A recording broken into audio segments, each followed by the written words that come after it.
Omar Rashid had everything money could buy: a penthouse overlooking the Persian Gulf, a fleet of luxury cars, and business deals that moved millions across 3 continents. But standing in his marble-floored living room at 3 a.m., watching his twin boys throw another screaming tantrum, he felt like the poorest man alive. His wife, Yasmin, had been gone for 6 months now, deployed with Doctors Without Borders to Sudan, and what started as a noble sacrifice for her medical career had become his personal nightmare. Before we jump back in, tell us where you're tuning in from, and if this story touches you, make sure you're subscribed, because tomorrow I've saved something extra special for you. The boys, Zaid and Samir, both 4 years old, hadn't slept through the night since she left. They destroyed 3 babysitters in 2 weeks. The first one quit after Zaid bit her. The second lasted exactly 4 days before Samir locked her in the bathroom and flushed his toy cars down the toilet.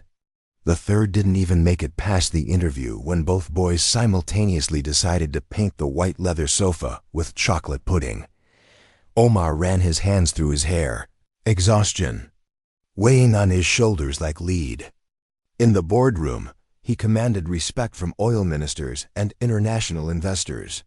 Here, in his own home, 2 4-year-olds had reduced him to a man who hid in his office, ordering takeout and praying the chaos would somehow resolve itself. House itself told the story of his desperation. What once was an immaculate showcase of modern Arabian architecture now looked like a war zone. Crayon marks decorated the imported Italian walls. Broken toys littered the Persian rugs his grandmother had given him as a wedding gift. The smell of spilled juice and forgotten snacks lingered in rooms that used to smell of expensive wood. Fresh Jasmine. Omar had built his fortune in telecommunications, starting with a single cell tower in a remote village outside Qatar and expanding into a network that connected half the Middle East. He understood systems, logistics, problem-solving.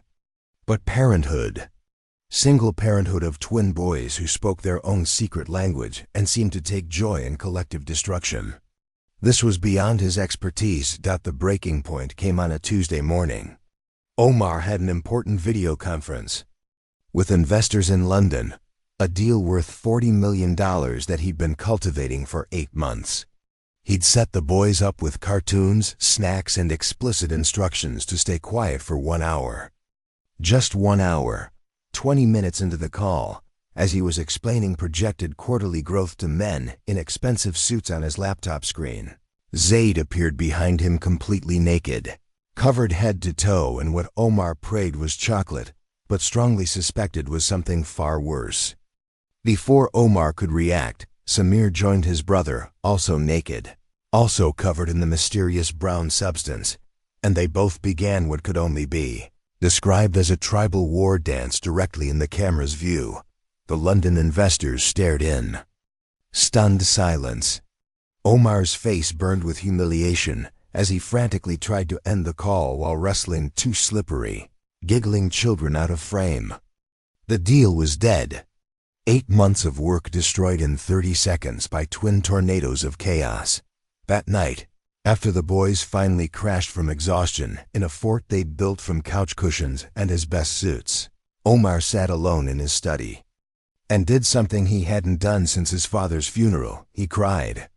Not the dignified tears of grief, but the raw, desperate sobs of a man completely overwhelmed. He'd tried everything. Hired agencies that promised military-grade child management, consulted child psychologists who spoke in complex theories, but offered no practical solutions. Even considered sending the boys to his sister in Lebanon. But the thought of separating from them, his only connection to Yasmin, felt like another death. The house staff whispered among themselves. The cook, Mariam, had worked for the family for 12 years, but now spent most of her time hiding in the kitchen, emerging only to clean up the latest disaster. The driver, Ahmed, had started wearing headphones and pretending not to hear when Omar called for help with the boys. Even the gardener had requested a schedule change to avoid the hours when the twins were awake. Omar's business was suffering. 2. He'd missed 3 important meetings, postponed 2 international trips, and his assistant had started fielding calls with increasingly creative excuses. "Mr. Rashid is dealing with a family emergency" had become a daily phrase, and Omar could hear the skepticism in his business partners' voices. The isolation was suffocating. His social circle consisted of other executives and wealthy families who lived in perfectly ordered worlds with well-behaved children and stay-at-home wives who managed domestic perfection like CEOs. Omar couldn't admit to them that he was drowning. Couldn't confess that his 4-year-olds had more control over his life than he did. Late at night, when the house finally fell silent, Omar would video call Yasmin in Sudan. She looked exhausted but fulfilled, saving lives in refugee camps while he complained about juice stains and broken sleep. How could he tell her that he was failing at the one job that mattered most? How could he admit that her absence had revealed how completely unprepared he was for fatherhood? The truth was, even when Yasmin had been home, she'd been the primary parent. Omar had been the weekend dad, the bedtime story reader, the fun parent who showed up after the hard work was done. Now facing the reality of full-time parenting, he felt like an imposter in his own life. It was during one of these dark 3 a.m. moments, scrolling desperately through childcare websites on his phone, that Omar stumbled across an unusual posting. Unlike the polished agency profiles with their professional headshots and lengthy credentials, this was simple, experienced caregiver, specializing in challenging behavioral situations. Patience and understanding, not discipline and control. References available upon request. The woman's name was Amara Thompson. Her photo showed a gentle face with kind eyes and graying hair pulled back simply. No fancy degrees listed, no certificates from prestigious institutions. Just a phone number and an email address from someone in Lagos, Nigeria. Something about the simplicity appealed to Omar's desperation. Maybe what his boys needed wasn't another highly trained professional with theories and strategies. Maybe they needed someone who understood that childhood chaos wasn't a problem to be solved, but a phase to be survived with grace. The next morning, as Zaid and Samir conducted their daily ritual of turning breakfast into abstract art on the dining room wall, Omar made the call that would change everything. He had no idea that within a week, he'd be installing hidden cameras throughout his home, not out of paranoia, but out of a desperate need to understand how one soft-spoken woman from Lagos could accomplish what an army of experts couldn't. He had no idea that those cameras would capture something so profound, so unexpectedly beautiful, that it would bring a man who commanded oil empires to his knees in tears of gratitude and wonder. Preparing and narrating the story took us a lot of time. So if you are enjoying it, subscribe to our channel. It means a lot to us. Now back to the story. The phone call with Amara Thompson lasted exactly 7 minutes, but those 7 minutes felt like the first breath of air Omar had taken in months. Her voice carried a warmth that seemed to travel through the phone line and settle somewhere in his chest. Calm, unhurried, genuinely interested in understanding rather than impressing. "Tell me about your boys," she had said, and Omar found himself speaking more honestly than he had to anyone since Yasmin left. He told her about their secret language, how they communicated in looks and gestures that excluded everyone else. He described their elaborate games that looked like destruction, but followed rules only they understood. He even admitted his fear that they were acting out because they blamed him for their mother's absence. Amara listened without judgment, asking gentle questions that revealed she was truly hearing him. When he finished, she was quiet for a moment, before saying, "Children don't misbehave, Mr. Rashid. They communicate the only way they know how. Your boys aren't broken, they're just speaking a language no one has learned yet." Those words haunted Omar for the rest of the day. Every tantrum, every defiant act, every moment of chaos suddenly looked different through that lens. Were Zaid and Samir really trying to tell him something he was too overwhelmed to hear? Omar's story began long before the twins' behavioral explosion. Growing up in a traditional Qatari family, he'd been groomed from childhood to take over his father's modest construction business. But Omar had bigger dreams. While his classmates played soccer after school, he taught himself programming languages and studied international markets. By 19, he'd convinced his father to invest in Qatar's first internet cafe, and by 25, he'd parlayed that success into telecommunications infrastructure. The money came fast after that. Government contracts, foreign partnerships, expansion across the Gulf states. Omar's face appeared on magazine covers as one of the region's youngest billionaires. He bought the penthouse, the cars, the lifestyle that announced his success to the world. But success had come with sacrifices he'd barely noticed at the time. He worked 16-hour days, traveled 3 weeks out of every month, missed family gatherings for business meetings. When he met Yasmin at a medical conference in Dubai, she was presenting research on pediatric surgery techniques. He was struck not just by her beauty, but by her passion for work that actually saved lives. Their courtship happened in airports and hotel lobbies between his business trips and her hospital shifts. Even their wedding had been scheduled around board meetings and surgical rotations. They honeymooned in Switzerland, but Omar spent half the time on conference calls while Yasmin explored the Alps alone. She never complained, understanding that his drive was part of what attracted her to him. But looking back now, Omar realized how much of their relationship had been built around his schedule, his priorities, his career. When Yasmin got pregnant with the twins, Omar was in the middle of negotiating a fiber optic deal with European investors.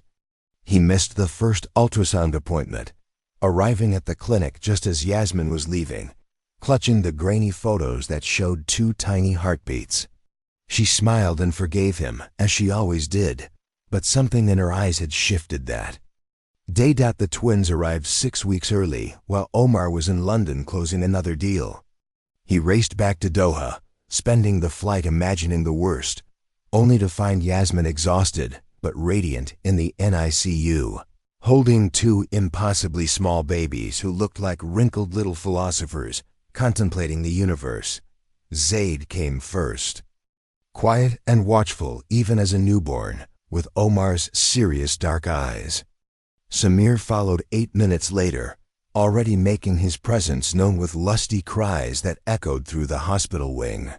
From the beginning, they were different personalities wrapped in identical packages, but they moved through the world as a unit, each one's emotions amplifying the others. For the first 2 years, Omar managed to convince himself he was a good father. He hired the best nannies, enrolled the boys in exclusive preschools, bought them educational toys that cost more than most people's monthly salary. He attended important milestones, first steps, first words, birthday parties, and documented everything with expensive cameras and professional photographers. But he was still fundamentally absent, even when physically present. Business calls interrupted family dinners. Weekend trips to the park were cut short by urgent emails. Even bedtime stories became multitasking opportunities as Omar read with one eye on his phone, monitoring stock prices and international news. Yasmin carried the real weight of parenting. She managed the twins' schedules, navigated their quirks and preferences, soothed their nightmares, and celebrated their small victories. Omar provided financial security and showed up for the highlights, but Yasmin lived in the trenches of daily parenting, the endless patience required for potty training, the creativity needed to make vegetables appealing, the emotional intelligence to decode twin logic. When Doctors Without Borders offered Yasmin a position leading a pediatric surgical team in Sudan, Omar's first instinct was to say no. The timing was terrible. He was in the middle of expanding into African markets. The twins were at their most demanding age, and the idea of managing both fatherhood and business felt impossible. But Yasmin had dreamed of this opportunity for years. After the twins were born, her hospital work had become routine, scheduled surgeries, predictable cases, comfortable but unstimulating. The chance to save children in crisis situations, to use her skills where they were desperately needed, represented everything she'd trained for as a doctor. "It's only 6 months," she'd said, showing him the contract. "The boys will be fine. You can handle it." Omar had nodded and signed off on her decision, partly because he loved her ambition and partly because he genuinely believed parenting was just another problem to be managed with the right systems and resources. How hard could it be to maintain routines that were already established? The answer, as he discovered within the first week of Yasmin's departure, was impossibly hard. Without their mother's stabilizing presence, Zaid and Samir transformed from spirited but manageable children into tiny forces of nature that no amount of money or expertise could contain. The first nanny, Mrs. Patterson, came with sterling references from British diplomatic families. She lasted exactly 9 days before submitting her resignation via text message at 11 p.m., citing irreconcilable differences with the household management philosophy. Omar found her the next morning, already packed and waiting for her taxi, while Zaid and Samir sat innocently eating breakfast as if they hadn't spent the previous evening constructing an elaborate booby trap that had resulted in Mrs. Patterson being covered head to toe in flour and honey. The second nanny, Svetlana, had worked with Russian oligarch families and came with promises that she could handle difficult children with firm boundaries. She introduced military-style schedules, banned all sugar from the house, and instituted a complex reward system involving charts and stickers. The twins responded by going on a hunger strike that lasted 3 days, during which they survived entirely on water and crackers they'd hidden under their beds. Like survivalist preppers, Omar watched this battle of wills escalate daily. Svetlana became increasingly rigid, implementing consequences that felt more like punishment than guidance. The boys became more defiant, their behavior shifting from mischievous to genuinely concerning. They stopped speaking to adults entirely, communicating only with each other in whispers and gestures. They refused to sleep in their own beds, instead creating elaborate forts in closets and under tables, where they'd huddle together like refugees in their own home. The breaking point came when Svetlana decided to separate the twins as punishment for a synchronized tantrum. She locked Samir in his room while keeping Zaid downstairs, believing that isolation would break their united front. Instead, both boys began screaming with a desperation that sounded less like anger and more like genuine terror. Omar returned from a meeting to find them both sobbing uncontrollably, Samir having made himself sick from crying, while Svetlana stood rigidly by her disciplinary decision. That night, after Svetlana had been dismissed and the boys had finally fallen asleep curled together in the same bed, Omar sat in his study and tried to make sense of what was happening. These weren't the children he thought he knew. The sweet, curious boys who used to race to greet him at the door had been replaced by defensive, angry little strangers who treated every adult as a potential threat. He called Yasmin, 8 hours ahead in Sudan, catching her between surgeries. Through the scratchy satellite connection, he tried to explain the situation without sounding like a complete failure. But Yasmin knew him too well. "They're not misbehaving," she said, her voice tired but gentle. "They're grieving. First me leaving, and now they think you're disappearing too behind work and nannies, and people who don't understand them. What am I supposed to do?" Omar asked, feeling more vulnerable than he had since childhood. "I don't know how to be enough." "For them, you don't have to be everything," Yasmin replied. "You just have to be present. Really present. Not checking emails or taking calls or thinking about the next meeting. Just with them." But being present felt impossible when business crises demanded immediate attention and the boys' behavior made focused parenting feel like trying to mediate a peace treaty between two tiny, irrational dictators who spoke in code and had no interest in compromise. It was in this state of desperate exhaustion that Omar had found Amara's simple posting online. As he prepared for her arrival, scheduled for the following Monday, he found himself doing something he'd never done before. he cleared his entire schedule for a week. No meetings, no calls, no business travel. Whatever Amara brought to his household, he wanted to be there to witness it. He had no idea that witnessing would become the key to everything that followed, or that the simple act of truly watching his own children would reveal truths that would fundamentally change not just how he saw them, but how he saw himself as a father and as a man. The weekend before Amara's arrival, Omar spent more concentrated time with Zaid and Samir than he had since Yasmin left. Without the pressure of managing them or fixing their behavior, he began to notice things that had escaped him before. Their secret language wasn't random, it was surprisingly sophisticated, full of gestures and expressions that conveyed complex emotions. Their destructive games followed intricate rules and showed remarkable creativity and cooperation. Most importantly, he noticed that they were watching him as carefully as he was watching them, trying to decode his moods and reactions with the same intensity he brought to business negotiations. They weren't just acting out, they were trying to figure out how to reach him, how to make him see them, how to ensure they wouldn't lose him the way they'd lost their mother by Sunday night. As Omar tucked them into bed and listened to their whispered conversation in the darkness, he realized that Amara Thompson wasn't coming to fix his children. She was coming to teach him how to understand them. And for the first time in months, that possibility filled him with hope rather than dread. Amara Thompson arrived on a Monday morning that felt different from the moment Omar opened his eyes. The usual sounds of chaos, running water, slamming doors. The twins' morning arguments about which cartoon to watch were replaced by an unusual quiet that made him check his phone to ensure he hadn't overslept. He found Zaid and Samir in the living room, sitting cross-legged on the Persian rug, sharing a bowl of cereal in perfect harmony. They looked up when he entered, their expressions neither defiant nor performative, just calm. It was the first morning in months that hadn't begun with a crisis, and Omar felt an absurd urge to text Yasmin. The aliens have replaced our children with well-behaved pods. The doorbell chimed at exactly 9 a.m., and Omar realized his palms were sweating.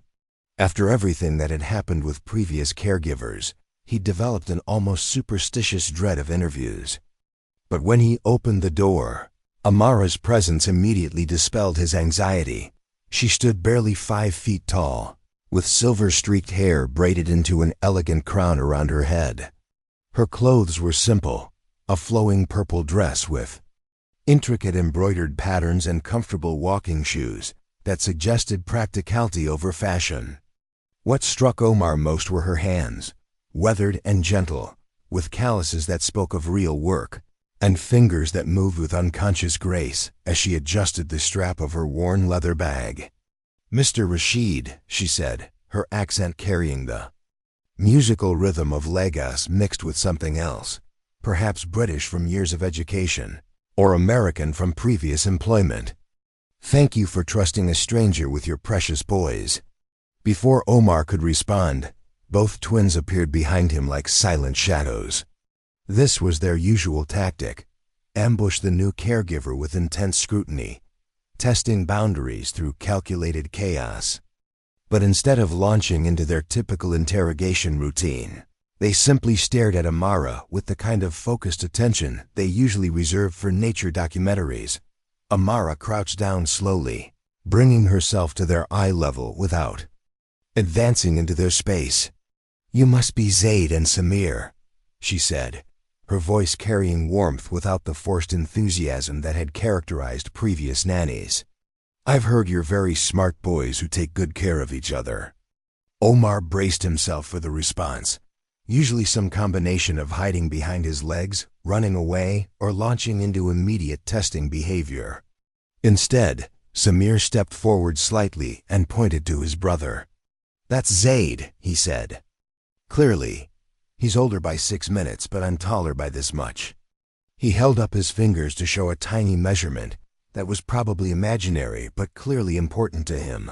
Zaid, not to be outdone, added, "Samir knows all the dinosaur names, even the hard ones. Do you know about dinosaurs? Amara's smile was genuine, reaching her eyes in a way that transformed her entire face. I know a few, but I suspect you know many more. Perhaps you could teach me some new ones?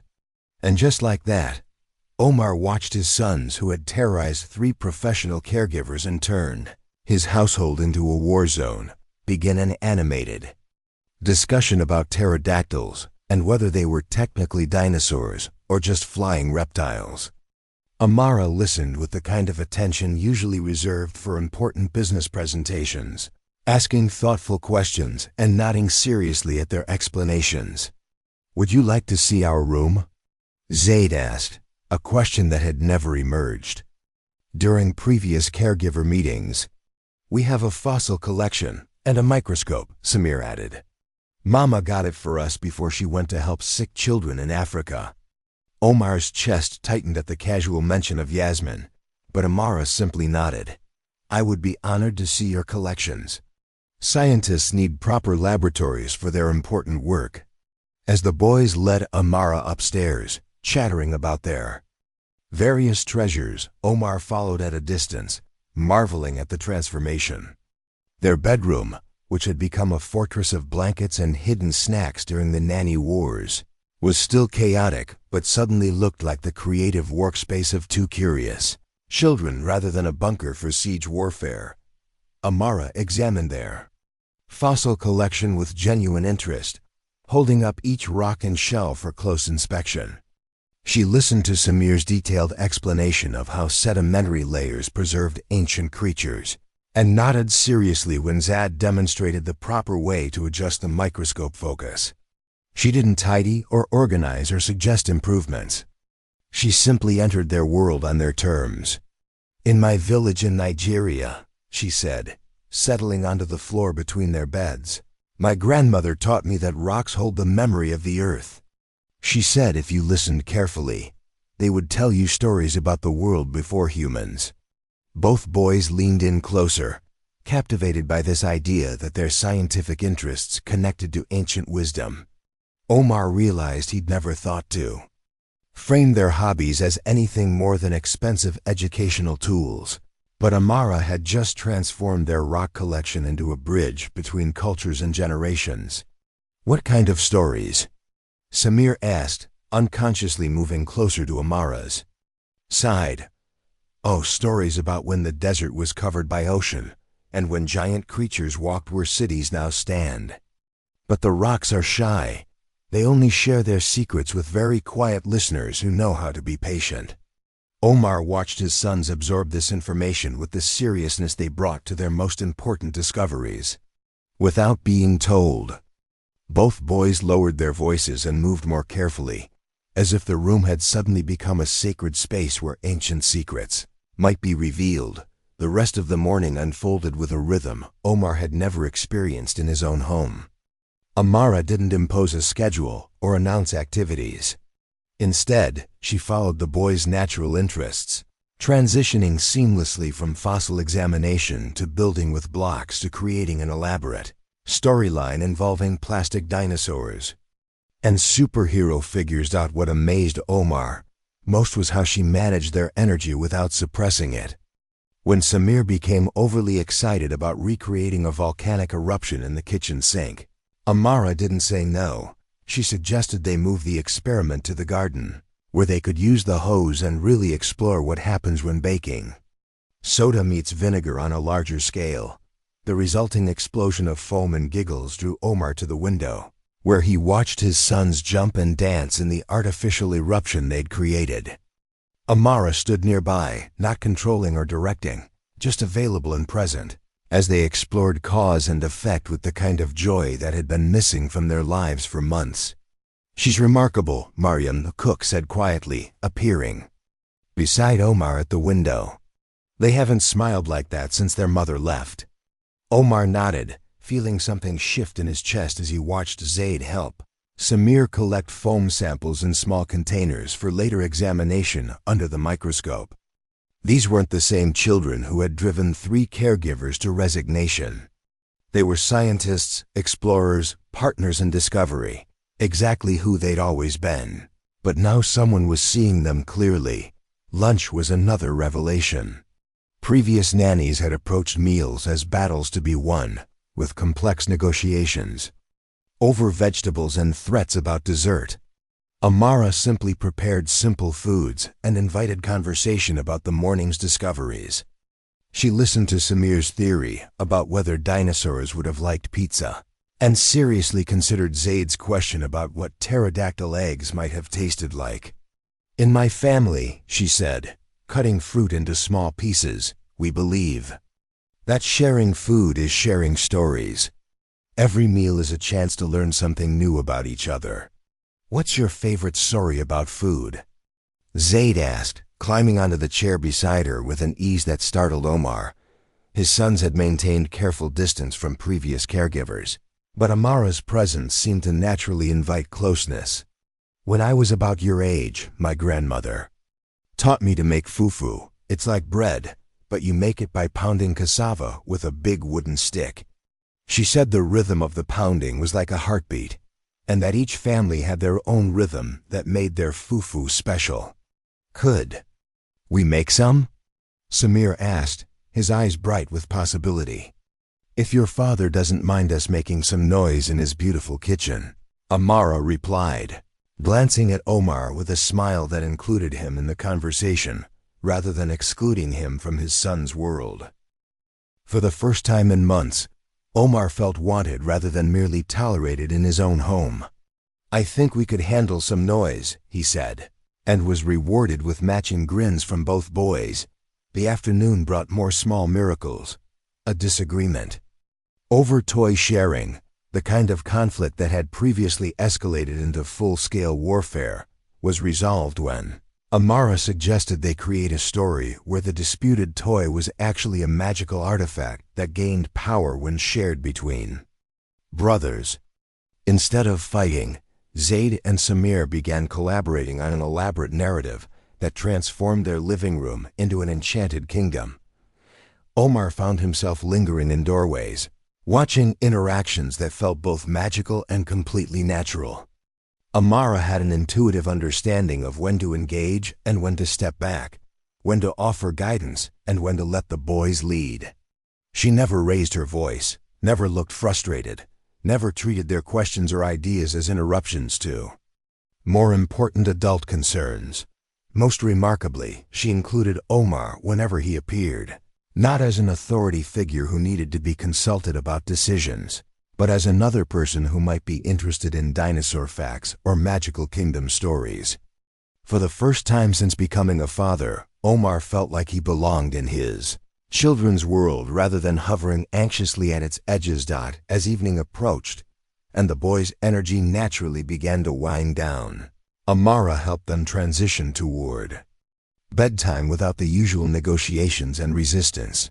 She introduced quiet activities, drawing pictures of their favorite dinosaurs, looking at books about different countries, sharing stories about their collections that felt like natural extensions of the day rather than imposed routines. "Will you read us a story?" Samir asked as they settled into their beds, a request that hadn't been made to anyone except Omar since Yasmin left. "I would love to," Amara replied, settling into the chair between their beds. "But first, let me tell you about a special tradition from my village. We always end each day by sharing one thing that made us smile and one thing we learned." "I smiled when the volcano exploded in the garden," Zaid said immediately.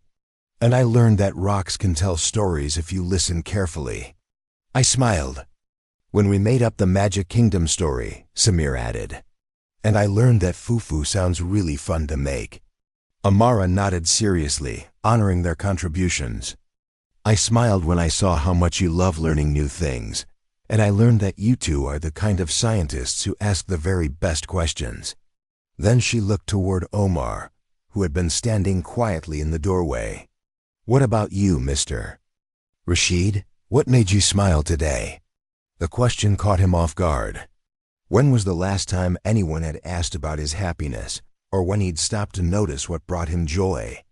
Looking at his sons, settled peacefully in their beds after A day without tears or tantrums or chaos. The answer came easily. I smiled watching you three become friends, he said honestly. And I learned that my boys are even more amazing than I knew. Both children beamed at this, and Omar realized he'd stumbled onto something important. For months, he'd been focused on managing their behavior, correcting their problems, finding solutions to fix what was wrong. But Amara had spent the day celebrating who they already were, and somehow that approach had revealed the best versions of themselves. As Amara read a gentle story about a little elephant who learned to trust his own wisdom, Omar watched his sons' faces grow soft with sleepiness. There was no resistance, no negotiation, no protests about being tired. They simply settled into the comfort of a day well lived and the security of knowing tomorrow would bring more discoveries and adventures. Both boys had drifted off to sleep. Omar walked Amara to the guest wing where she would be staying. The house felt different, calmer, warmer, more like a home than a luxurious prison where chaos reigned. "Thank you," he said quietly as they reached her door. "I don't know how you did it, but today was different." Amara smiled, her expression kind but not triumphant. "Children always know who they are, Mr. Rashid. Sometimes they just need someone to see them clearly and reflect that back to them. Your boys are wonderful, curious, intelligent, creative, loving. When someone treats them as wonderful, they remember how to be wonderful." As Omar returned to his own room, he felt something he hadn't experienced in months: optimism. Maybe this arrangement would work. Maybe Amara could provide the stability and understanding his sons needed. Maybe he could finally return some focus to his business without feeling like he was abandoning his children. He had no idea that his relief was premature, or that within days his desire to understand Amara's methods would lead him to make a decision that would change everything he thought he knew about trust, family, and the hidden depths of human connection. By Thursday of Amara's first week, Omar had begun to question whether he was living in the same house. The transformation wasn't just in his son's behavior, though that was remarkable enough, but in the entire atmosphere of his home. The tension that had hung in the air like humidity for months had evaporated, replaced by something he'd almost forgotten existed: domestic peace. The changes were subtle but profound. Instead of waking to screaming or silence, both equally ominous with the twins, Omar now heard gentle conversations drifting from their room. Zaid and Samir had developed a morning ritual where they compared their dreams and planned their day's discoveries before even getting dressed. Their voices carried excitement rather than anxiety, curiosity rather than defiance. The breakfast table had transformed from a battlefield into a laboratory. Amara had introduced the concept of morning experiments, simple science activities that made eating feel like exploration. Tuesday, they'd tested whether different cereals absorbed milk at different rates. Wednesday, they'd created color-changing milk using food coloring and dish soap. Thursday morning, Omar found them carefully documenting the dissolving rates of various sugar crystals in warm tea. "Baba, look," Samir called as Omar entered the dining room, his voice bright with discovery. "The big crystals take longer because they have more stuff to break apart.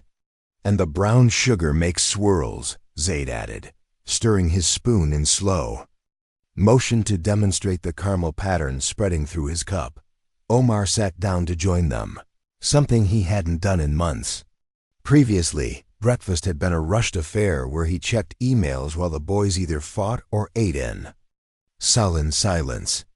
Now he found himself genuinely interested in their observations, asking questions that sparked even more excited explanations. "In my village," Amara said, preparing his coffee with the same gentle attention she gave everything, "children learn chemistry by watching their grandmothers cook. Every pot is a laboratory, every recipe an experiment in transformation." The boys absorbed these cultural connections with fascination, and Omar realized they were learning more than science. They were developing a broader understanding of how knowledge traveled across cultures and generations. Amara had an endless supply of stories that connected their interests to the wider world, making them feel part of something larger than their immediate experience. The midweek breakthrough came during what should have been a challenging transition. Omar had an important video conference scheduled with investors in Singapore, a deal he'd been cultivating for months that required his full attention for 2 hours. In the past, this scenario would have triggered elaborate containment strategies, bribes for good behavior, threats of consequences, desperate calls to his assistant for backup childcare. Instead, Amara simply nodded when he explained the situation. "The boys and I will conduct our own important meeting," she said with mock seriousness that made both twins giggle. "We have several pressing matters to discuss regarding the optimal design of paper airplanes." Omar expected chaos, the kind of elaborate noise-making that had sabotaged previous important calls. Instead, from his study, he heard the soft murmur of conversation punctuated by bursts of delighted laughter. When curiosity finally overcame his professional focus, he peered out to see all three of them seated around the coffee table like a corporate board meeting, seriously discussing the aerodynamics of different folding techniques. The boys' attention was completely captured by Amara's presentation on wing design principles. She'd drawn diagrams on a whiteboard, complete with arrows showing airflow patterns and mathematical ratios for optimal paper aircraft performance. What could have been a simple activity had become an engaging physics lesson that held their focus for the entire duration of his call. When Omar emerged from his study, successful deal concluded, he found Samir teaching Zaid the proper finger positioning for launching their newly perfected design, while Amara documented their flight distances with scientific precision. "How did you ... Omar began, then stopped, not sure how to articulate his amazement. "They're naturally curious," Amara replied simply. "Curiosity properly channeled becomes focus. Focus respected becomes cooperation." That evening, as Omar tucked the boys into bed, another routine that had become possible again, Zaid made an observation that stopped him cold. "Baba, you look different now," his son said, studying his face with serious 4-year-old intensity. "Different how?" Omar asked, genuinely curious about a child's perspective on changes he hadn't noticed in himself. "Less worried," Samir chimed in from his bed. "Like when Mama smiles in the pictures on your phone." The comparison hit Omar unexpectedly hard. He'd been so focused on the boys' transformation that he hadn't considered his own. But they were right. The constant knot of anxiety that had taken up residence in his chest was loosening. The hypervigilance that came from expecting crisis at any moment was fading. For the first time in months, he was sleeping through the night. Friday brought an unexpected test. Omar's sister Layla arrived unannounced for her weekly inspection, a ritual she'd instituted since Yasmin left, ostensibly to help, but primarily to document his domestic failures for later discussion with their mother. Layla had strong opinions about child rearing and had been vocal about her disapproval of his parade of unsuitable caregivers. She swept into the house expecting to find the usual evidence of chaos, but instead discovered Zaid and Samir in the garden with Amara, engaged in what appeared to be an archaeological dig in the sandbox. All three were wearing improvised expedition gear, kitchen colanders as helmets, wooden spoons as excavation tools, and speaking in hushed, excited whispers about their important discoveries. "What exactly are they doing?" Layla asked, her tone suggesting she suspected something inappropriate about children playing in dirt. "Paleontology fieldwork," Omar replied, surprising himself with how readily he'd adopted Amara's approach of treating their play as legitimate scientific endeavor. "They're excavating fossils and documenting their findings." Layla's eyebrows rose skeptically until Samir raced over with a small plastic container containing what looked like ordinary rocks, but which he breathlessly explained were ancient marine specimens from when this garden was under the ocean millions of years ago. The sophistication of his vocabulary and the genuine excitement in his voice clearly startled Layla. These weren't the wild, uncontrollable children she'd encountered during previous visits. They were articulate, engaged, happy, everything she'd been telling their mother. They weren't under Omar's inadequate care. "Aunt Layla, do you want to see our fossil collection?" Zaid asked politely, unconsciously wiping his dirty hands on his shirt before offering her one to hold. "Amara taught us how to identify different rock formations." Before Layla could respond, Amara approached, removing her improvised helmet with a warm smile. "You must be Omar's sister. The boys have told me wonderful stories about their aunt who brings them books about space exploration." It was a perfect opening, acknowledging Layla's role in the boys' lives while connecting it to their current interests. Within minutes, Layla found herself drawn into a discussion about whether fossil hunting and space exploration required similar scientific skills, a conversation that somehow positioned her as an expert rather than an inspector. Omar watched his sister's defensive posture gradually relax as Amara included her naturally in the afternoon's activities. By the time Layla left, she was carrying a carefully labeled rock specimen for further analysis, and had promised to bring a book about meteors during her next visit. "She likes you," Omar observed as Amara helped the boys wash their excavation equipment in the kitchen sink. "She loves them," Amara replied simply. "Sometimes love looks like worry when we don't know how else to help." The insight struck Omar as profound. How many of his own parenting struggles had stemmed from love that expressed itself as anxiety rather than trust? That weekend, Omar made a decision that would have seemed impossible weeks earlier. Instead of using Saturday to catch up on business, calls and emails, he joined the boys and Amara for a trip to the Dubai Aquarium. Not as a special occasion requiring elaborate planning and professional photography, but as a simple family outing driven by Zaid's fascination with marine life and Samir's questions about underwater ecosystems. The expedition revealed yet another dimension of Amara's gift with children. In the crowded aquarium, surrounded by other families and tour groups, she somehow created a bubble of calm focus around them. The boys didn't run ahead or lag behind or demand constant entertainment. They moved through the exhibits with genuine scientific curiosity, asking thoughtful questions and making connections between what they were seeing and concepts they'd discussed at home. "Look, Baba," Samir whispered, pressing his face against the glass of the shark tank. "They're not scary when you understand how they live." Omar found himself really watching the sharks for the first time, rather than simply checking his phone while the boys looked. Amara was right. Understanding changed everything. The sharks' movements were graceful, purposeful, perfectly adapted to their environment. Like his sons, they weren't problems to be managed, but amazing creatures to be appreciated.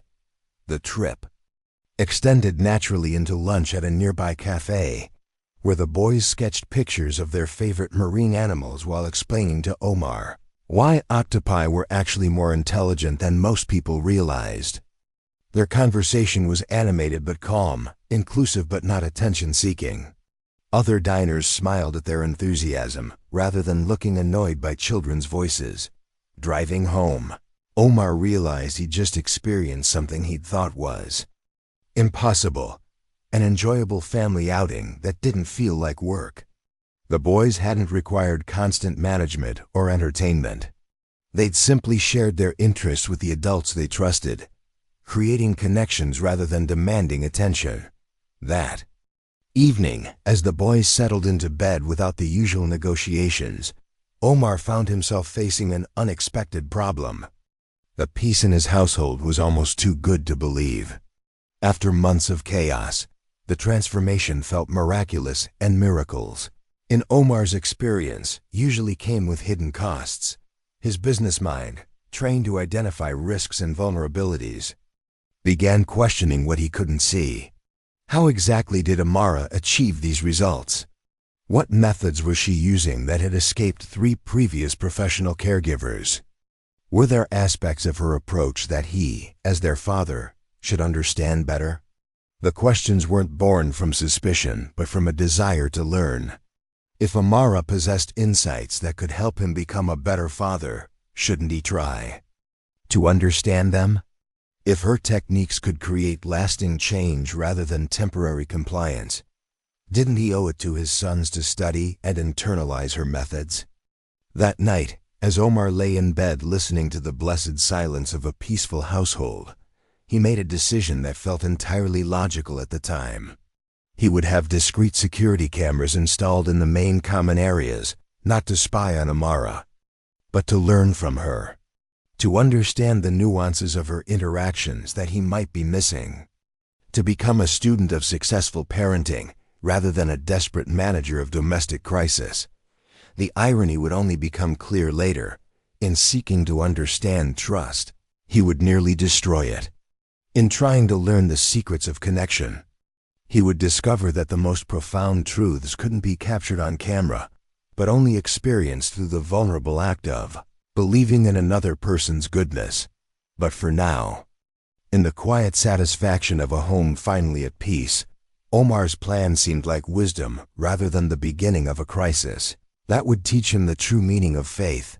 The cameras were installed on Tuesday morning while Amara took the boys to the Museum of the Future, a field trip that would have been impossible weeks earlier, but now seemed like a natural extension of their daily learning adventures.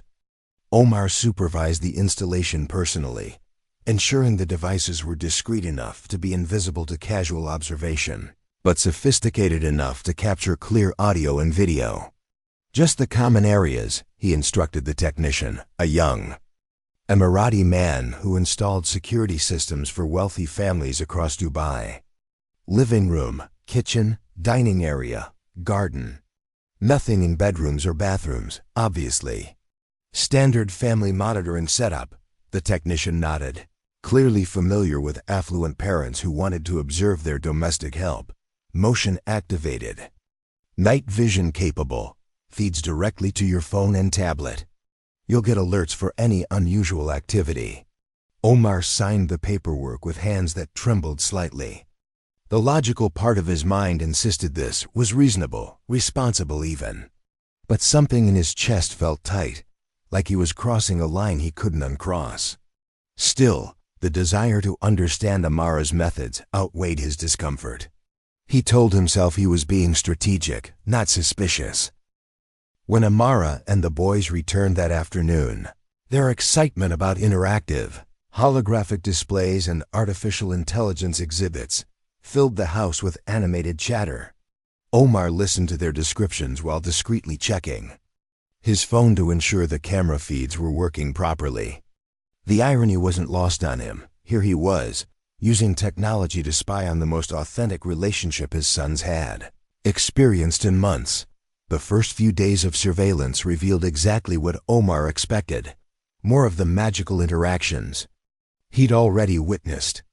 Watching the feeds from his office, he saw Amara's patience during a minor meltdown when Samir couldn't find his favorite rock specimen. Instead of rushing to fix the problem or dismissing his distress, she sat beside him and acknowledged that losing something important felt terrible. "When I was little," she said on the recording, her voice carrying the same gentle rhythm that had become the soundtrack of their transformed household, "I had a special shell that my grandmother gave me. One day it broke, and I cried for hours. My grandmother sat with me and said, 'The shell is gone, but the love that gave it to you is still here.' She was right." Samir's tears gradually subsided as he processed this story. "Did you find another special shell?" "Eventually," Amara replied. "But I learned that the specialness wasn't really in the shell.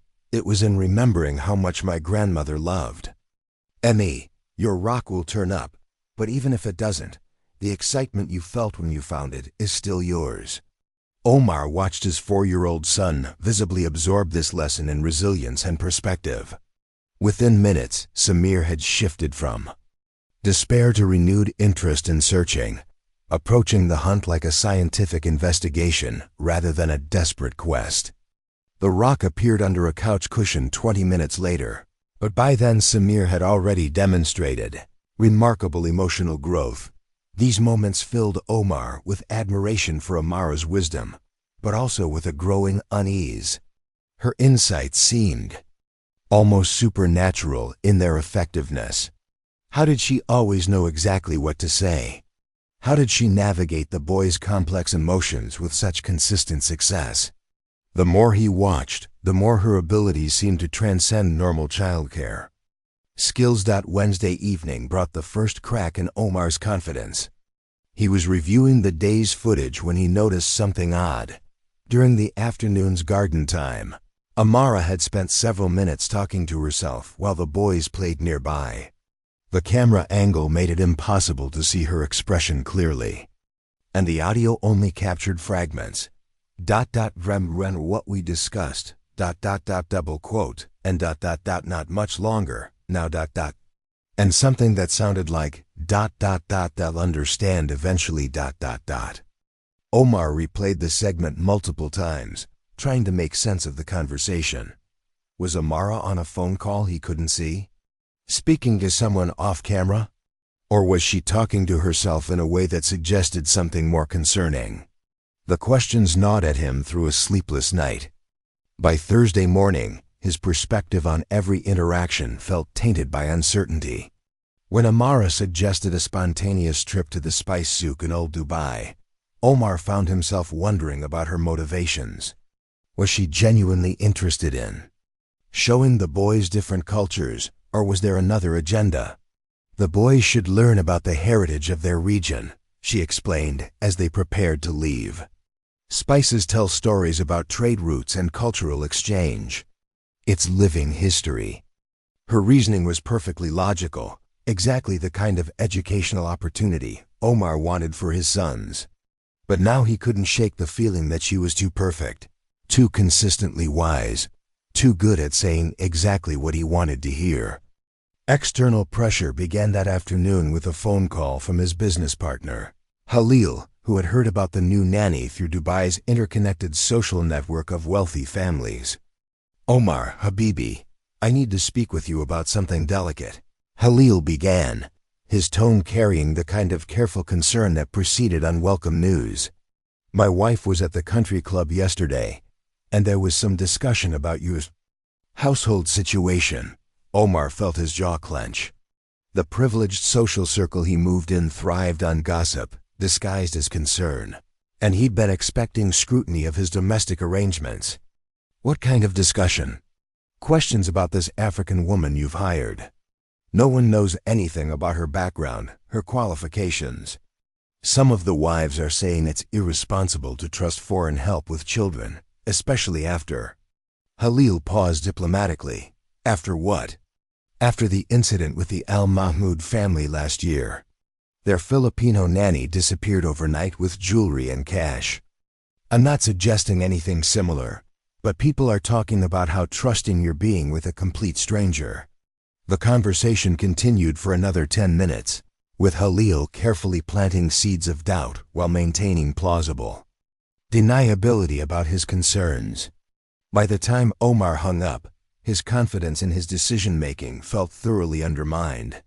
That evening, he called his mother in Doha, something he'd been avoiding since Yasmin left because her disapproval of his single parenting was both obvious and unhelpful. Finally, you call your mother, she began without preamble.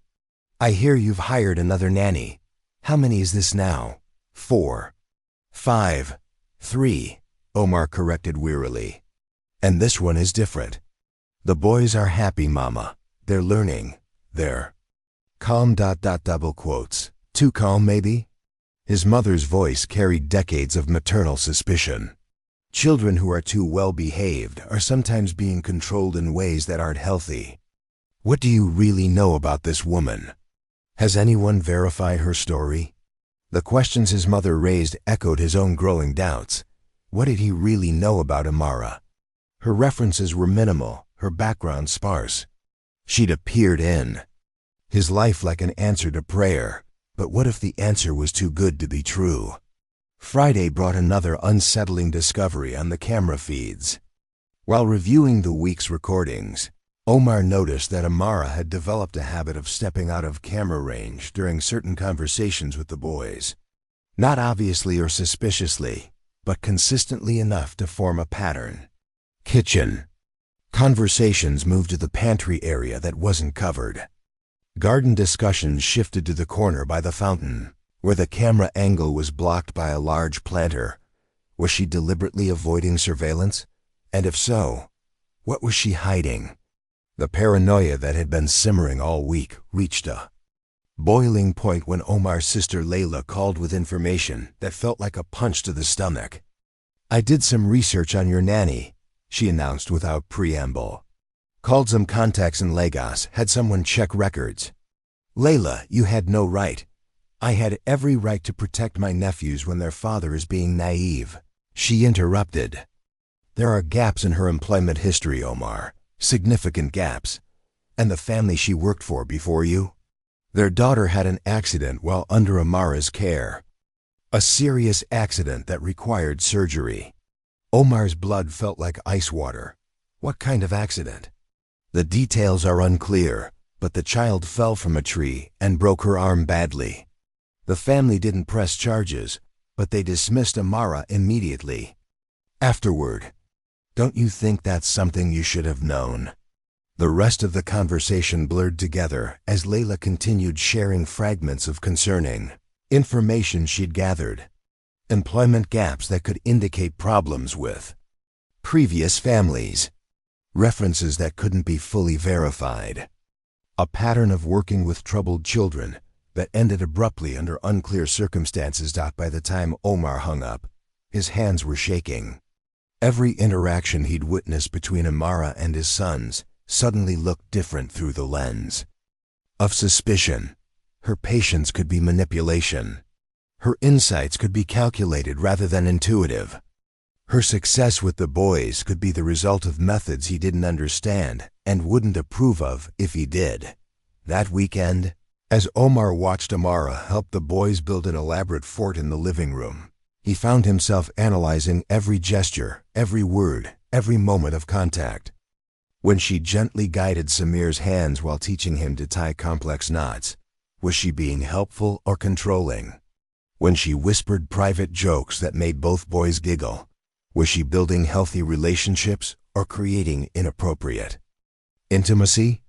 The happiness in his sons' faces, which had been his greatest source of relief for weeks, now felt like potential evidence of something sinister. Children could be manipulated into compliance by people who understood their vulnerabilities. What if Amara's extraordinary success wasn't the result of wisdom and patience, but of psychological techniques designed to create dependency? Sunday evening brought the final straw. While reviewing the weekend's footage, Omar discovered something that made his paranoia crystallize into cold certainty that something was wrong. During Saturday's fort-building session, Amara had briefly stepped away to take what appeared to be a phone call. The conversation was largely inaudible, but Omar caught fragments that chilled him. Almost ready, and they trust completely. Now double quotes, and what sounded unmistakably like just a few more days. A few more days until what? Omar spent Sunday night pacing his study, replaying every interaction, re-examining every moment of progress through the new lens of suspicion. The transformation of his household, which had seemed miraculous, now felt potentially sinister. The peace in his home, which had been his salvation, now felt like the calm before a storm he couldn't see coming. By Monday morning, Omar had convinced himself that he was either paranoid or perceptive, and the stakes were too high to guess wrong. His sons' safety, their emotional well-being, their ability to trust again after their mother's departure. Everything was at risk if Amara Thompson wasn't who she claimed to be. The irony would only become clear later, in trying to protect his family through surveillance. Omar was about to destroy the very trust that had made his family whole again. In seeking to verify Amara's authenticity, He was about to discover that the most profound truth about human connection couldn't be captured on camera or verified through investigation. But for now, consumed by doubt and surrounded by fragments of concerning information, Omar made the decision that would nearly cost him everything good that had entered his life. It was time to confront Amara Thompson and demand answers about who she really was and what she really wanted with his sons. The cameras that were supposed to reveal truth were about to create the biggest lie of all, that love could be proven through evidence rather than experienced through faith. Monday morning arrived with the weight of an execution. Omar had spent the entire night rehearsing the confrontation, crafting questions designed to expose whatever truth Amara was hiding. He'd printed out screenshots from the security footage, compiled notes from his sister's investigation, and prepared what felt like a legal case against the woman who had brought peace to his household. The boys were unusually quiet at breakfast, sensing the tension radiating from their father despite his attempts to appear normal.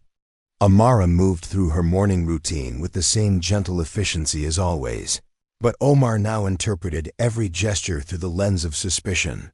Was her smile too calculated? Her patience too practiced?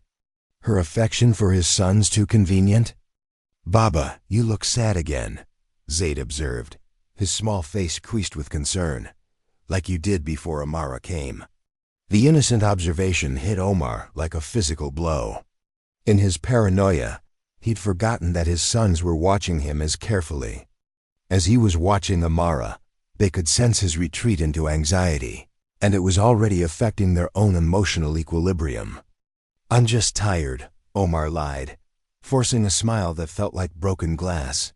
"Maybe you and Samir could play quietly this morning while I talk with Amara about some grown-up things." Both boys nodded solemnly, but their eyes reflected a familiar wariness that Omar hadn't seen in weeks. They were beginning to armor themselves again, preparing for the return of chaos to their carefully rebuilt world. After breakfast, as the boys settled into their morning ritual of examining their rock collection, Omar asked Amara to join him in his study. She followed without question, her expression calm but alert, as if she'd been expecting this conversation. "Please, sit down," Omar said, gesturing to the chair across from his desk. The formal setup felt wrong immediately, like conducting a business negotiation rather than addressing concerns with someone who'd become part of his family. But he'd committed to this course of action, and the questions burning in his mind demanded answers. Amara settled into the chair with the same grace she brought to everything, folding her hands in her lap and meeting his gaze directly. "You seem troubled, Omar. How can I help?" The use of his first name, which had evolved naturally over the past weeks, now struck him as presumptuous. When had he given her permission to abandon the formality of Mr. Rashid? Was this familiarity part of some calculated strategy to lower his defenses? "I need to ask you some questions about your background," Omar began, his voice stiffer than he'd intended. "Things that maybe we should have discussed before I hired you."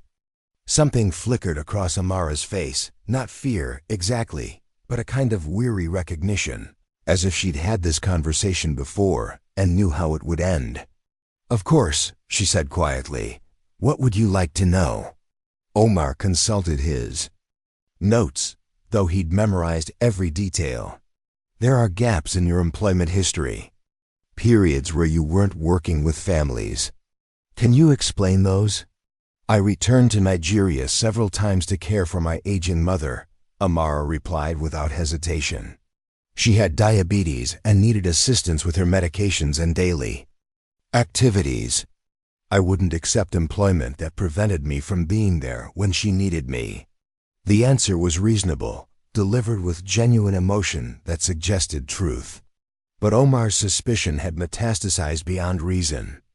"And the family before me, the Johnsons in Lagos, their daughter had an accident while under your care." Now Amara's composure cracked slightly. Her hands tightened in her lap, and when she spoke, her voice carried pain that seemed authentic, but could also be performance. Kemi was 7 years old and fascinated by climbing, she said slowly. I told her repeatedly that the mango tree in their garden was dangerous, that the branches were too thin near the top. But children don't always listen, especially when parents aren't home to reinforce boundaries. So you were supposed to be supervising her? I was preparing lunch when she slipped outside. When I realized she wasn't in the house, I found her 20 feet up in that tree, frozen with fear. I climbed up to help her down, but she panicked and fell. Amara's voice broke slightly. I caught her, but not cleanly. We both fell. She broke her arm. I dislocated my shoulder. The raw emotion in her voice seemed genuine, but Omar had learned not to trust his instincts. Skilled manipulators could manufacture tears and pain as easily as joy and comfort. The family fired you immediately afterward. Yes, Amara whispered. They needed someone to blame, and I was the obvious choice. I blamed myself too. Still do some nights. Omar pulled out his phone and showed her screenshots from the security footage, images of her stepping out of camera range, moments where her conversations with the boys became inaudible. Can you explain why you seem to deliberately avoid being recorded during certain interactions with my sons? Amara stared at the images, and for the first time since entering his study, she looked truly surprised. Not guilty or defensive, but genuinely shocked. You've been watching us, she said. Softly, it wasn't a question. I installed security cameras to understand your methods, Omar replied, his voice rising defensively. To learn from your success with the boys, security cameras. Amara repeated the words like she was tasting something bitter. To learn from my success. The conversations you have with them when you think no one is watching, what are you? Saying that you don't want recorded? Amara stood up slowly, her movement carrying a dignity that made Omar feel suddenly small. When she spoke, her voice was steady but carried a sadness that seemed to fill the room. The conversations you're referring to happen in spaces where children feel safe to share their deepest fears, she said. Zaid told me, while we were by the fountain, that he's afraid you're going to send him away like you sent away the other nannies. Samir whispered to me in the pantry that he thinks his mother left because he and his brother are too difficult to love. Each revelation hit Omar like a physical blow. His sons were carrying fears he hadn't even recognized, and they'd shared them with Amara in the only spaces where they felt truly private. They trust you enough to tell you their secrets, Omar said, though it came out sounding like an accusation. Rather than the compliment it should have been. Yes, Amara replied simply. And I honor that trust by keeping their confidences private. Even from their father when they ask me to. The phone calls, I heard you say something about almost ready and just a few more days. Amara's expression shifted to something that might have been pity. I was speaking with my sister in Lagos. My niece is getting married next month. And I was confirming travel arrangements to attend the ceremony. I told her I hoped to be almost ready to leave Dubai by then, and that I only needed a few more days to arrange my replacement here. The simple explanation landed like a hammer blow to Omar's carefully constructed case. Every suspicious fragment had an innocent explanation. Every concerning detail revealed his own paranoia rather than Amara's deception. You're planning to leave?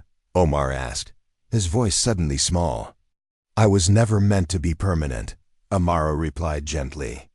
My visa is temporary. My commitment was always short-term. I thought you understood that when you hired me. Omar realized with growing horror that he'd never asked about long-term plans, never discussed duration or expectations. In his desperation, he'd simply assumed that if Amara worked out, she would stay indefinitely. But the boys are so attached to you, they've made such progress. Which is exactly why my departure needs to be planned carefully, Amara said. Children can't be abandoned again, especially not children who've already experienced loss. That's why I've been preparing them. Gradually, helping them understand that loving someone doesn't mean keeping them forever. Omar sank into his chair, the weight of his accusations crushing down on him. Everything he'd interpreted as suspicious had been Amara preparing his sons for a healthy transition. Her stepping out of camera range had been about respecting their privacy. Her mysterious conversations had been about protecting their emotional safety. "I've ruined everything, haven't I?"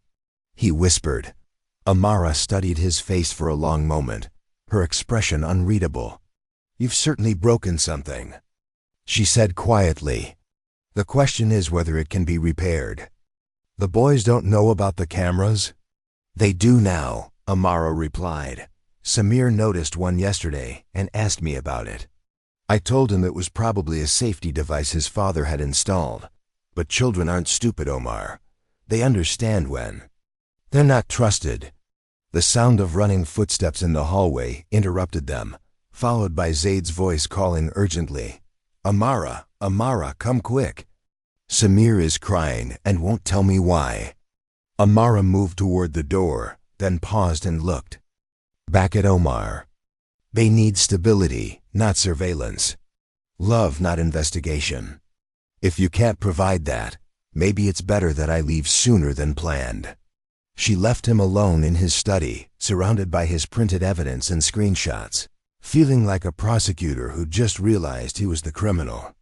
Through the door, he could hear Amara's gentle voice comforting Samir, asking patient questions to understand his distress. Omar pulled up the live camera feed on his phone, watching as Amara knelt beside his sobbing son in the living room. But instead of moving to a private space, as she usually did for emotional conversations, she stayed directly in camera view, speaking clearly enough for the microphones to capture every word. "Sometimes grown-ups make mistakes when they're scared," she was saying. "They try to protect people they love in ways that actually cause harm. Your father loves you very much, but he's forgotten how to trust his own heart." Samir's crying gradually subsided as Amara explained, in age-appropriate terms, why there were cameras in their home and what they meant about the level of trust in their relationship. "Does this mean you're leaving?" Zaid asked, his voice small and frightened. "I don't know," Amara replied honestly. "That depends on whether your father can remember what it feels like to have faith in people instead of fear." Omar watched his sons process this information with the remarkable resilience Amara had helped them develop. They were sad but not shattered, disappointed but not devastated. Even in the midst of adult failure, she was teaching them to navigate emotional complexity with grace. But Omar could see the damage in their faces. The easy trust they'd rebuilt was cracking. The security they'd found was being threatened. And this time, the threat was coming from him. He turned off the camera feed and sat in the darkness of his study, finally understanding the true cost of his paranoia. In trying to verify trust, he'd destroyed it. In attempting to learn about love, he'd demonstrated his inability to practice it. The cameras he'd installed to capture truth had instead revealed the ugliest truth of all, that his own fear was the greatest threat to his family's happiness.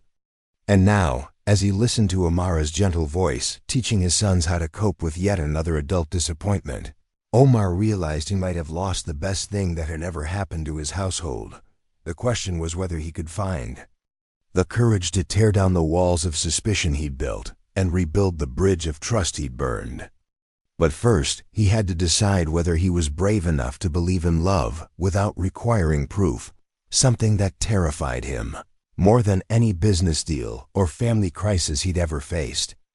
Outside his study door, his sons were learning another hard lesson about the adult world. And Omar was about to discover whether he was capable of learning something even harder: how to earn back trust after betraying it completely. Omar spent the rest of Monday in a self-imposed exile within his own home. From his study, he could hear the fragments of life continuing without him. Amara's patient voice guiding the boys through their afternoon activities, their subdued but genuine laughter during what sounded like a science experiment, the gentle rhythm of bedtime routines that no longer included him. Every sound was a reminder of what he'd jeopardized through his paranoia. The boys hadn't asked for him at dinner. They hadn't called for him during their evening story time. For the first time since Amara's arrival, the house felt divided, them in their world of trust and connection, him isolated by his own choices. Security cameras, which had seemed like tools of wisdom just days earlier, now felt like instruments of self-torture. Every feed showed him what he was missing. Samir's excited explanation of how crystals formed in salt water. Zaid's careful arrangement of his fossil collection for tomorrow's museum display. Amara's gentle guidance that made learning feel like play, but what destroyed him most was watching his sons' faces. The easy joy that had bloomed over the past weeks was muted now, clouded by an understanding that the adult world was more complicated and dangerous than they'd hoped. They moved through their routines with the careful politeness of children, who'd learned not to fully trust the stability of their environment. That by Tuesday morning, Omar knew he couldn't continue hiding in his office while his family fell apart around him. But approaching them felt impossible. How do you apologize for betraying trust without making excuses? How do you ask for forgiveness when you're not sure you deserve it? The answer came from an unexpected source. Omar was reviewing quarterly reports in his study when Zaid appeared in the doorway, carrying his most prized possession, a small meteorite fragment that Yasmin had given him before leaving for Sudan. "Baba," his son said quietly, "can we talk, like grown-ups?" Omar's heart clenched at the serious expression on his 4-year-old's face. "Of course, Habibi. Come in." Zaid approached the desk with careful dignity, placing the meteorite on the polished surface between them like evidence in a negotiation. "Amara says that when people hurt each other, it's usually because they're scared, not because they're mean," Zaid began, his words carefully chosen. "Are you scared of something, Baba?" The directness of the question left Omar speechless for a moment. His son was offering him an opportunity to explain himself, to be vulnerable in a way that might rebuild the bridge he'd burned. "Yes," Omar said finally, his voice rough with emotion. "I'm very scared." Of what?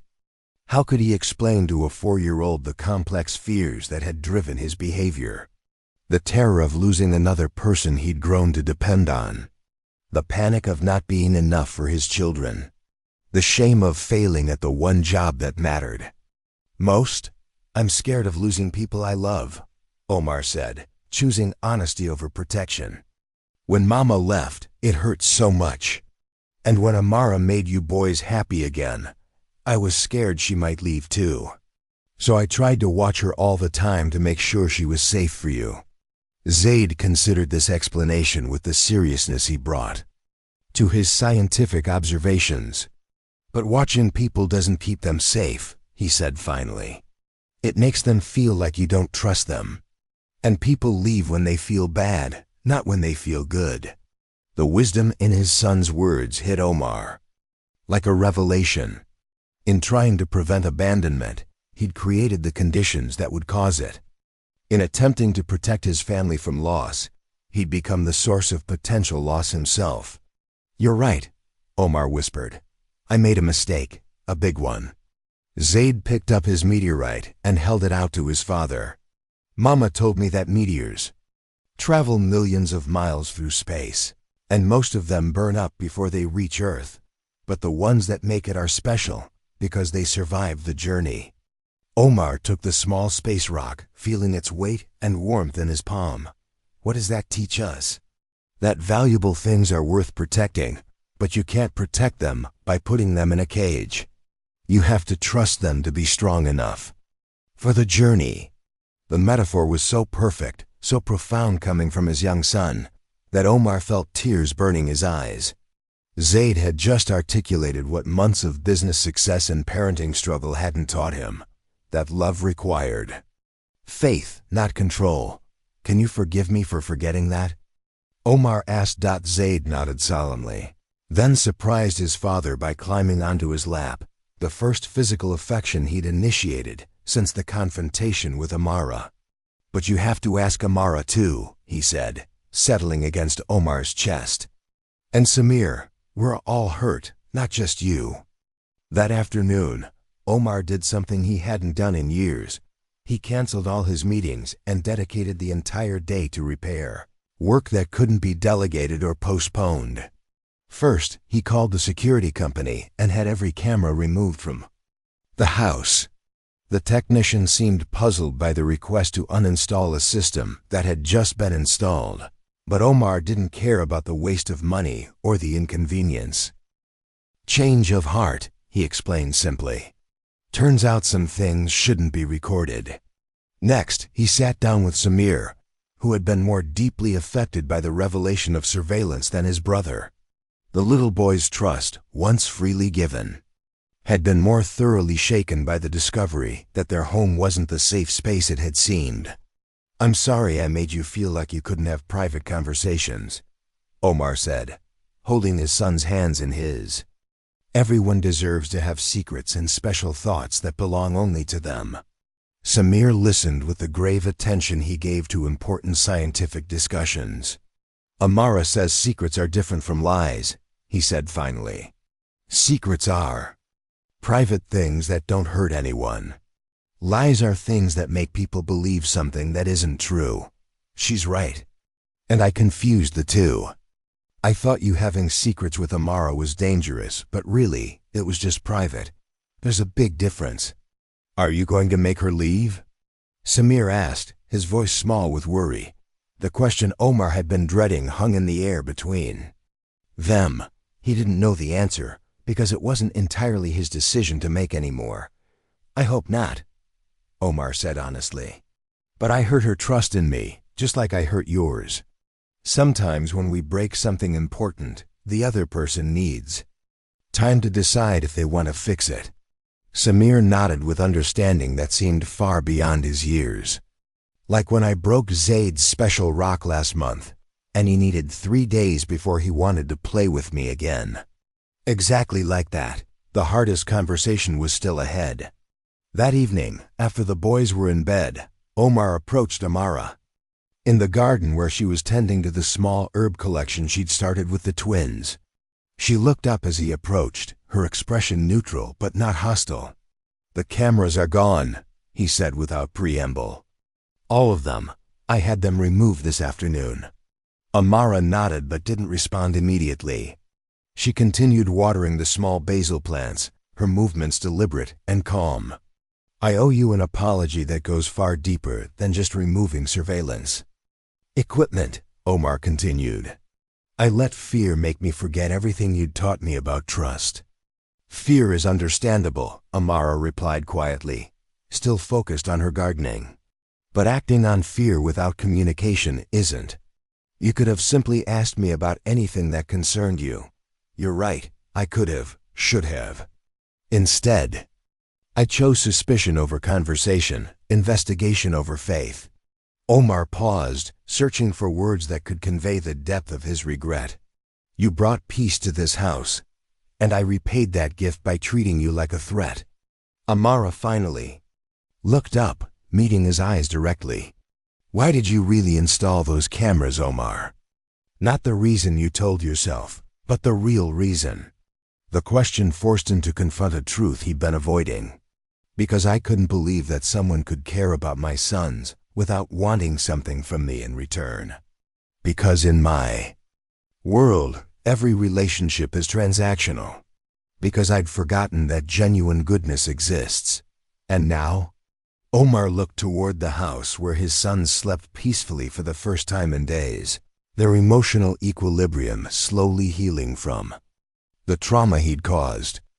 "Now I know that you could have left a dozen times over the past weeks. When the boys were difficult, when I was absent, when my family questioned your qualifications. But you stayed because you genuinely care about them. Not because you want something from me, but because that's who you are." Amara set down her watering can and faced him fully. "I do care about them. More than I expected to when I first arrived. But caring doesn't mean I can stay indefinitely, especially not in an environment where my every action is scrutinized for hidden motives." The words hit Omar like physical blows.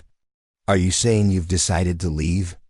"I'm saying that trust, once broken, takes time to rebuild.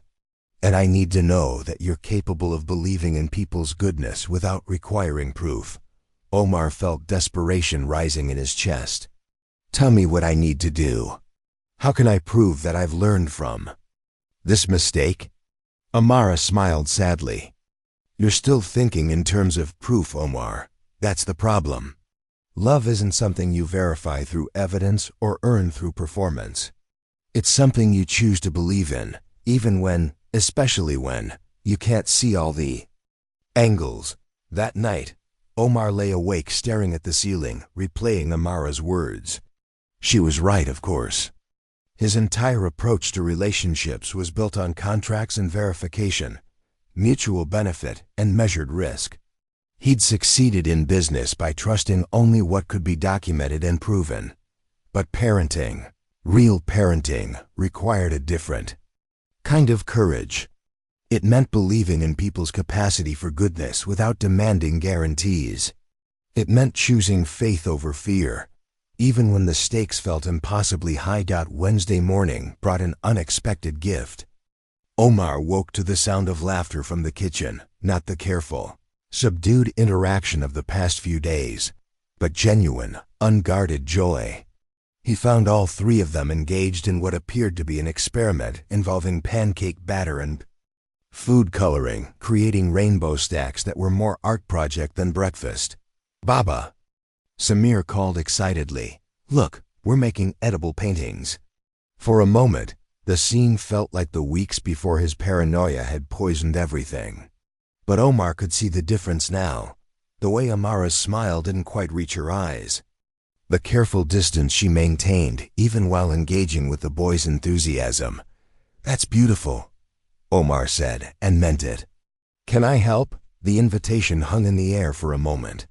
Then Zaid, with the diplomatic skills of a natural peacemaker, handed his father a spoon and said, You can be in charge of mixing the purple. It's the hardest color to get right. As Omar joined the colorful chaos of breakfast preparation, he realized this might be his answer to Amara's challenge. Not grand gestures or elaborate apologies, but simple presence. Showing up without agenda. Participating without controlling. Trusting the process without demanding outcomes. It was the beginning of earning back trust, not through proof, but through the daily practice of faith in each other's fundamental goodness. And for the first time since the confrontation, Omar allowed himself to hope that it might be enough. 3 weeks after the cameras were removed, Omar stood in his garden watching something that would have seemed impossible just months earlier. His sons teaching Amara how to play their favorite game of dinosaur archaeologists, while she simultaneously helped them understand why she would eventually need to return to Nigeria. The conversation wasn't sad or desperate. Instead, it flowed with the same natural rhythm that characterized all of Amara's interactions with the boys. Honest, age-appropriate, and somehow both realistic and hopeful. But we'll miss you, Samir said matter-of-factly, carefully brushing dirt from a plastic brachiosaurus they'd excavated from the sandbox. And I'll miss you too, Amara replied, helping Zaid document their find in the official expedition notebook. But missing someone doesn't mean forgetting them. It means carrying the love in a different way. Omar marveled at how she'd transformed the concept of departure from abandonment into evolution. The boys understood that Amara's leaving wouldn't be a rejection but a natural progression, like how butterflies eventually leave their cocoons, or how baby birds learn to fly from their nests. The past weeks had been a masterclass in rebuilding trust through consistent, humble actions. Omar had abandoned his office-bound approach to parenting, instead joining the daily rhythm of discovery and learning that Amara had established. He'd learned to ask questions instead of making assumptions, to listen without immediately trying to solve, and to be present without controlling outcomes. The transformation in their household dynamics was evident in small but profound ways. Morning conversations now included Omar as a natural participant rather than an observer. The boys sought his opinion on their scientific discoveries and included him in their elaborate games. Most importantly, they'd stopped treating him like a guest in his own home, and began relating to him as a true partner in their daily adventures. "Your father has become quite the paleontologist," Amara observed one afternoon as Omar helped the boys create a detailed map of their backyard excavation sites. "I think he might be ready for advanced field techniques." This gentle inclusion in their world meant everything to Omar. Amara could have held his surveillance betrayal against him indefinitely, using it as evidence that he was fundamentally untrustworthy. Instead, she'd chosen to model the forgiveness she hoped the boys would learn, not forgetting the hurt, but choosing to move forward based on current behavior rather than past mistakes. The real test came when Omar's business partner Halil visited unexpectedly, arriving during one of their afternoon garden sessions. Omar braced himself for the cultural clash. Halil's traditional views about child rearing would likely conflict with the collaborative, child-centered approach that now characterized their household. But something remarkable happened. Instead of chaos or defensive explanations, Omar simply continued with the activity at hand, helping Samir test different soil compositions for optimal seed growth, while Zaid carefully recorded their observations. "This, I saw, different from what I expected," Halil said quietly, watching 4-year-old scientists conduct their experiments with the seriousness of university researchers. "They're learning botany, chemistry, and data collection," Omar replied calmly, no longer feeling the need to justify his parenting choices to external judgment. "Yesterday, they discovered that plants grow differently in various pH levels. Tomorrow, we're testing water absorption rates in different soil types." Halil stayed for 2 hours, gradually drawn into the boys' infectious enthusiasm for their projects. By the time he left, he was carrying a small potted herb plant that Samir had grown specifically for him, along with detailed care instructions written in 4-year-old handwriting. "Your boys are remarkable," Halil said as Omar walked into his car.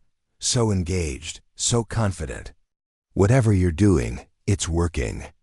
Omar realized that this was the first time in months that he felt genuinely proud of his parenting rather than defensive about it. The difference wasn't just in his son's behavior. It was in his own confidence as their father. The emotional breakthrough came during a video call with Yasmin in Sudan. Omar had been dreading this conversation for weeks, knowing he'd have to explain the surveillance incident and his near destruction of the best thing that had happened to their family since her departure. But as Yasmin's face appeared on the screen, her first words weren't about his mistakes, but about the transformation she could see in her sons. "They look settled," she said, wonder in her voice as she watched Zaid and Samir enthusiastically show her their latest discoveries through the laptop camera. "Not just happy, but secure." "What happened?" Omar found himself telling the entire story. Amara's arrival, the boy's transformation, his own paranoia and surveillance, the confrontation and its aftermath, and the slow rebuilding of trust that had followed. He expected judgment, disappointment, perhaps even anger at his poor decision-making. Instead, Yasmin listened with the same patient attention that had first attracted him to her, asking thoughtful questions and responding with understanding rather than criticism. "You made a mistake born from love," she said finally. "Fear for their well-being, even misguided fear, isn't the same as not caring. And it sounds like you learned something important about trust." "I learned that trying to protect people by controlling them actually pushes them away," Omar replied. "And that real security comes from believing in each other's goodness, not from having all the information." Yasmin smiled, and for the first time in months, it felt like they were truly partners in parenting rather than two people managing separate aspects of their children's lives. "I'll be home in 6 weeks," she said. "And when I get there, I want to meet this remarkable woman who taught my family how to trust each other again." That evening, as Omar tucked the boys into bed, Zaid made an observation that crystallized everything that had changed in their household. "Baba, do you know what the best part of having Amara here is?" Omar expected him to mention the fun activities, the scientific experiments, or the patient way she answered their endless questions. "The best part is that you're different now too," Zaid said seriously. "You smile like you mean it. And you listen to us like what we say is important." The simple truth of his son's words brought tears to Omar's eyes. Yes, Amara had transformed the boy's behavior and emotional security. But perhaps more importantly, she'd taught him how to be the father he'd always wanted to be, but hadn't known how to become. 2 weeks later, Amara's departure arrived not as a crisis, but as a celebration. The boys had spent days preparing a farewell party that showcased everything they'd learned during her time with them. They'd created a scientific exhibition featuring their fossil collection, growth charts for their garden plants, and detailed observations about weather patterns and insect behavior.